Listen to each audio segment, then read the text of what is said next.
नमस्कार शेतकरी मित्रांनो, स्वागत आहे तुमच्या आपल्या कृषी प्रधान बाजारभाव युट्यूब मध्ये. बघा शेतकरी मित्रांनो, आज 26 सप्टेंबर 2025 रोजी महाराष्ट्रातील विविध जिल्ह्यातील सोयाबीनचे ताजे बाजारभाव या व्हिडिओच्या माध्यमातून आपण बघणार आहोत. तत्पूर्वी चॅनलवर नवीन असेल व दररोजचे बाजारभाव अपडेट आपल्याला मोबाईलवर हवे असतील तर कृषी प्रधान बाजारभाव युट्यूब चॅनलला सबस्क्राईब करा आणि सोबतच बेल आयकॉन दाबून ठेवा, जेणेकरून शेतकरी मित्रांनो तुमच्या फोनवर नोटिफिकेशन आणि व्हिडिओ आवडला व्हिडिओ लाईक करा आणि तुमच्या शेतकरी मित्रांना नक्की व्हिडिओ शेअर करा. तर कृषी उत्पन्न बाजार समिती पुणे यांनी सोयाबीनचे ताजे बाजारभाव जाहीर केलेले आहेत. चला तर मग व्हिडिओला सुरुवात करूया. 26 सप्टेंबर 2025 मध्ये लासलगाव मध्ये 876 ची आवक, जास्तीत दर 4501, सर्वसाधारण 4440 रुपये जात आहे सोयाबीन.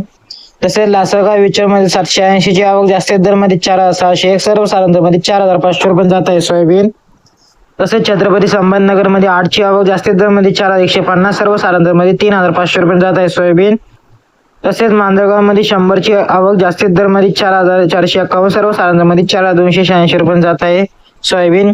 तसेच पाचोरा मध्ये 35 ची आवक, जास्तीत दर 4200 रुपये, सर्वसाधारण 3511 रुपये जात आहे सोयाबीन. तसेच कारंजा मध्ये 550 ची आवक, जास्तीत दर 4385, सर्वसाधारण 4250 रुपये जात आहे सोयाबीन. तसेच रिसोड मध्ये 450 ची आवक, जास्तीत दर 4300 रुपये, सर्वसाधारण 4150 रुपये जात आहे सोयाबीन. तसेच चांदूर बाजार मध्ये 13 ची आवक, जास्तीत दर 4350 रुपये, सर्वसाधारण 4350 रुपये जात आहे सोयाबीन. पूर्ण 345 ची आवक, जास्तीत दर 4300 रुपये, सर्वसाधारण 4200 रुपये जात आहे सोयाबीन. हे होते आजचे 26 सप्टेंबर 2025 रोजीचे महाराष्ट्रातील सोयाबीनचे ताजे बाजारभाव. तुमच्या शेतकरी मित्रांना नक्की व्हिडिओ शेअर करा. धन्यवाद. Thanks for watching.